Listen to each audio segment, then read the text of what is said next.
Assalamualaikum warahmatullahi wabarakatuh. Kami dari kelompok 9, 10, dan 11 ingin mempresentasikan hasil kerja kelompok kami yang berjudul Komunikasi Efektif dengan Konsumen. Dan untuk seisinya akan dibacakan oleh teman-teman sebagai berikut. Terima kasih. Pengertian strategi komunikasi pemasaran. Seorang pakar perencanaan komunikasi Middleton pada tahun 1980-an membuat definisi dengan menyatakan strategi komunikasi adalah kombinasi yang terbaik dari semua elemen komunikasi mulai dari komunikator, pesan, saluran, penerimaan, sampai pada pengaruh efek yang dirancang untuk mencapai tujuan komunikasi yang optimal. Komunikasi pemasaran dapat dipahami dengan menguraikan dua unsur pokoknya, yaitu komunikasi dan pemasaran. Komunikasi adalah proses di mana pemikiran dan pemahaman disampaikan antara individu atau antar organisasi dengan individu.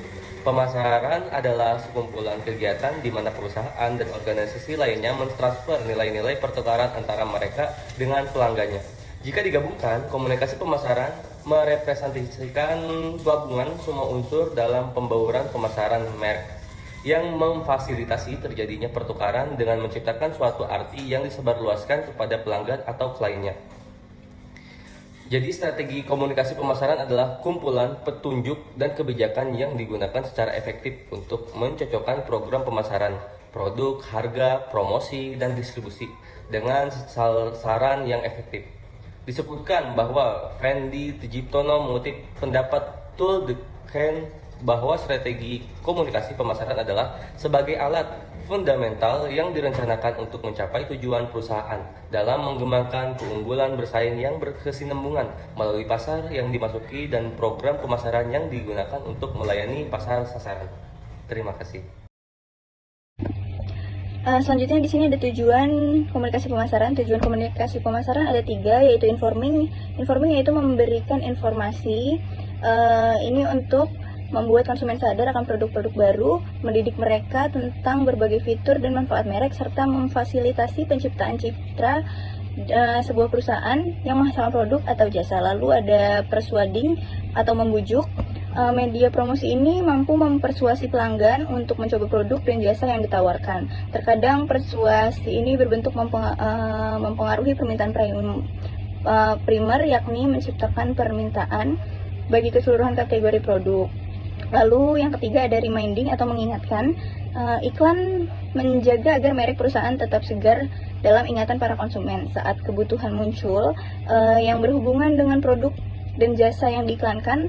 Dampak promosi di masa lalu memungkinkan merek pengiklan hadir di benak konsumen.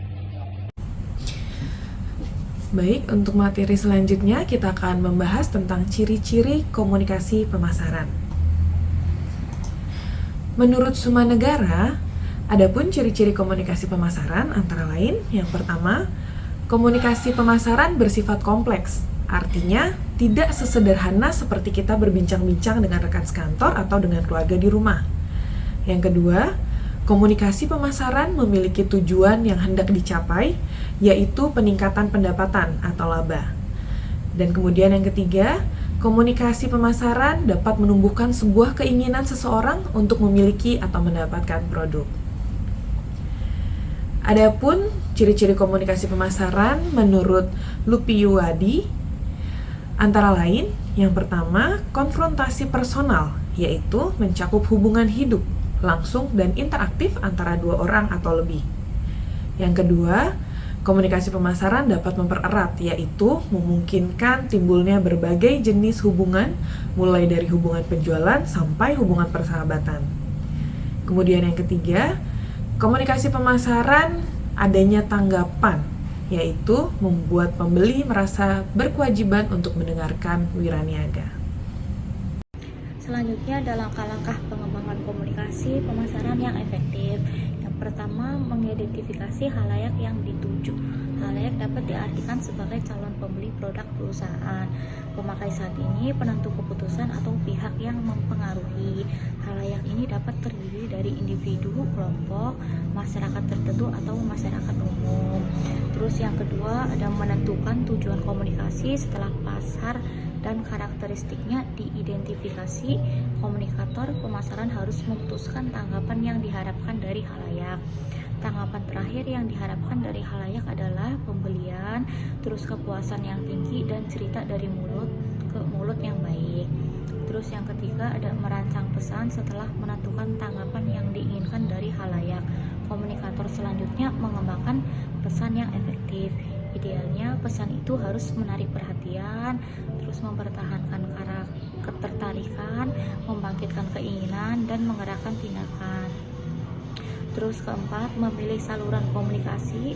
Saluran komunikasi terdiri dari dua jenis. Yang pertama ada saluran komunikasi personal, mencakup 2 orang atau lebih yang berkomunikasi secara langsung satu sama lain. Dan ada saluran komunikasi non personal, menyampaikan pesan tanpa melakukan kontak atau interaksi pribadi, tetapi dilakukan melalui media atmosfer dan acara. Terus kelima, menentukan total anggaran promosi. Ada 4 metode utama yang digunakan dalam menyusun anggaran promosi, yaitu yang pertama ada metode sesuai kemampuan, kedua metode persentase penjualan, ketiga metode keseimbangan persaingan, keempat metode tujuan dan tugas. Terus ada membuat keputusan atas pembuaran promosi. Perusahaan harus mendistribusikan total anggaran promosi untuk 5 alat promosi, yaitu iklan, promosi penjualan, hubungan masyarakat, dan publisitas, penjualan personal, pemasaran langsung, acara, dan pengalaman. 7. Ada mengukur hasil promosi. Setelah menetapkan rencana promosi, komunikator harus mengukur dampaknya pada halayak sasaran.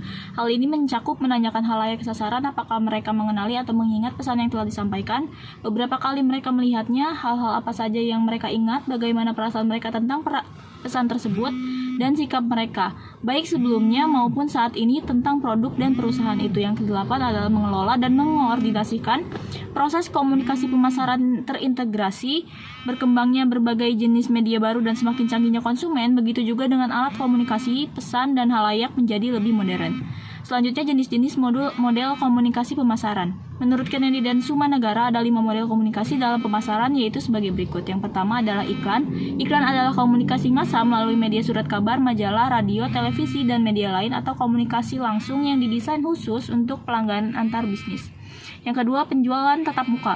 Penjualan tatap muka yaitu suatu bentuk komunikasi langsung antara seorang penjualan dengan calon pembelinya. Dalam hal ini, penjual berupaya untuk membantu atau membujuk calon pembeli untuk produk yang ditawarkan. Yang ketiga adalah promosi penjualan.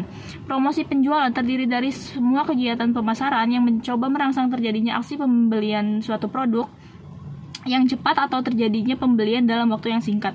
Yang keempat ada hubungan masyarakat. Yang dimaksud dengan hubungan masyarakat adalah sesuatu yang merangkum keseluruhan komunikasi yang terencana, baik itu ke dalam maupun keluar antara suatu organisasi dengan semua khalayaknya, dalam rangka mencapai tujuan-tujuan spesifik yang berlandaskan pada saling pengertian. Yang kelima atau yang terakhir adalah pemasaran langsung. Pemasaran langsung adalah upaya perusahaan atau organisasi untuk berkomunikasi secara langsung dengan calon pelanggan sasaran dengan maksud untuk menimbulkan tanggapan dan transaksi penjualan. Selanjutnya, unsur-unsur komunikasi pemasaran. Yang pertama ada periklanan, semua bentuk penyajian non-personal dan promosi ide, barang atau jasa yang dibayar oleh suatu sponsor tertentu dengan karakteristik yaitu dapat mencapai konsumen yang terpencar secara geografis, dapat mengulang pesan berkali-kali, bersifat impersonal dan komunikasi satu arah, dan yang terakhir dapat sangat mahal untuk beberapa jenis media. Untuk yang kedua, promosi penjualan, berbagai intensif jangka pendek untuk mendorong keinginan mencoba atau membeli suatu produk atau jasa dengan karakteristik yaitu menggunakan berbagai cara pendekatan, menarik perhatian pelanggan, menawarkan kekuatan dari insentif untuk membeli, mengundang dan cepat memberikan penghargaan atas respon konsumen, dan yang terakhir efeknya hanya berjangka pendek. Untuk yang ketiga, ada hubungan masyarakat dan publisitas. Berbagai program untuk mempromosikan dan atau melindungi citra perusahaan atau produk individualnya.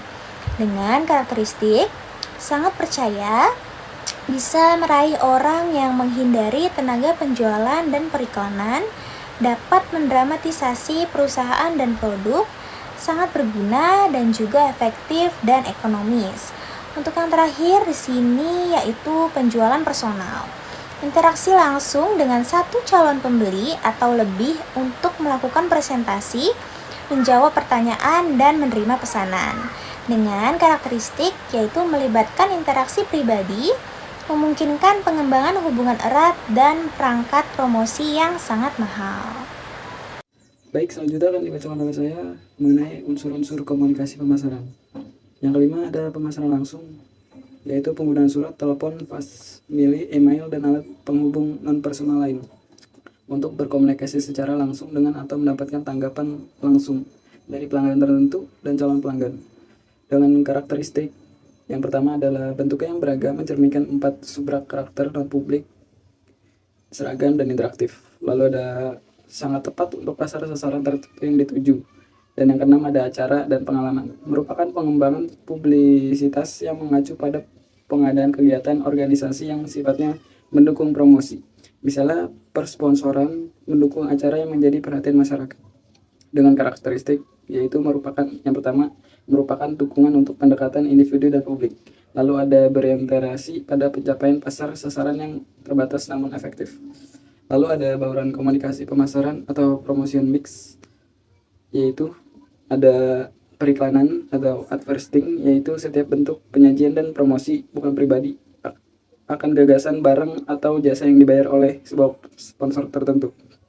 Lalu ada promosi penjualan atau sales promotion, yaitu insentif jangka pendek untuk meningkatkan pembelian atau penjualan produk atau jasa.